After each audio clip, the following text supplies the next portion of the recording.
আসসালামু আলাইকুম বন্ধুরা, দেখতে পাচ্ছেন আমার সামনে কিন্তু এই যে ইলিশের ঝুড়ি নিয়ে ডালি নিয়ে বসে পড়েছে আমাদের শ্রদ্ধেয় প্রিয় বড় ভাই, আমাদেরই এলাকার বড় ভাই। আর এইটা কিন্তু সেই আমাদের চুয়াডাঙ্গার ঐতিহ্যবাহী সেই ট্রাফিক মোড়, কোর্ট মোড়। এখানে বরাবরের মতো প্রতি বছরের মতো এবারও কিন্তু ইলিশের মেলা চলে এসেছে।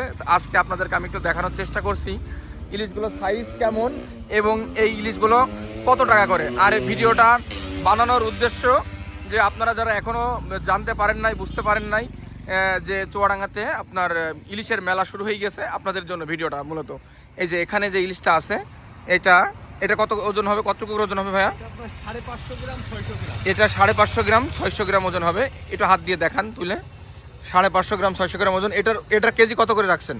এটা আমরা 1550 টাকা। 1550 টাকা। তারপরে আছে এটা তিনটায় 1 কেজি হবে। ভাই আমাকে এর আগে বলছে তিনটাতে 1 কেজি হবে। এটা কত করে কেজি রাখছেন? এটা আপনার 1150। এটা 1150 টাকা। আর এইদিকে আছে 800 গ্রামের ওজনের, হ্যাঁ এইদিকে আছে 800 গ্রাম ওজনের ইলিশ। এটা কত করে কেজি রাখতে পারবেন? এটা আপনার 1600 টাকা পর্যন্ত রাখা যাবে। 1600 টাকা পর্যন্ত রাখা যাবে। এটা দেখতে পাচ্ছেন এখানে আরও অনেক ইলিশ আছে, এখনও জমজমাট হয়নি।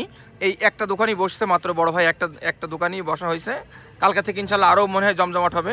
তো আমার এই ভিডিওটা করার উদ্দেশ্য একটাই, আপনারা যারা ইলিশ পছন্দ, ইলিশ প্রেমী, যারা ইলিশ মাছ খেতে যাচ্ছেন বা কিনতে যাচ্ছেন, তারা এসে এখান থেকে ইলিশ কিনতে পারেন। আমরা রিসেন্টলি জানেন যে মাওয়াঘাট গেছিলাম ইলিশ খাইতে, ইলিশ একটু মজা ছিল না, সুস্বাদু ছিল না। তো আমি ভাবছি বড় ভাইয়ের কাছ থেকে একটু ইলিশ সুস্বাদু ইলিশ নেব। আমার যেহেতু এলাকার বড় ভাই আমাকে সুন্দর ইলিশ দেবেন অবশ্যই। আমি আপনার কাছ থেকে ইলিশ নিতে ইচ্ছুক। তো আপনারা অবশ্যই বড় ভাইয়ের কাছ থেকে ইলিশ নিয়ে যাবেন, ইনশাল্লাহ আপনাদের ভালো লাগবে। ধন্যবাদ সবাইকে। আসসালামু আলাইকুম।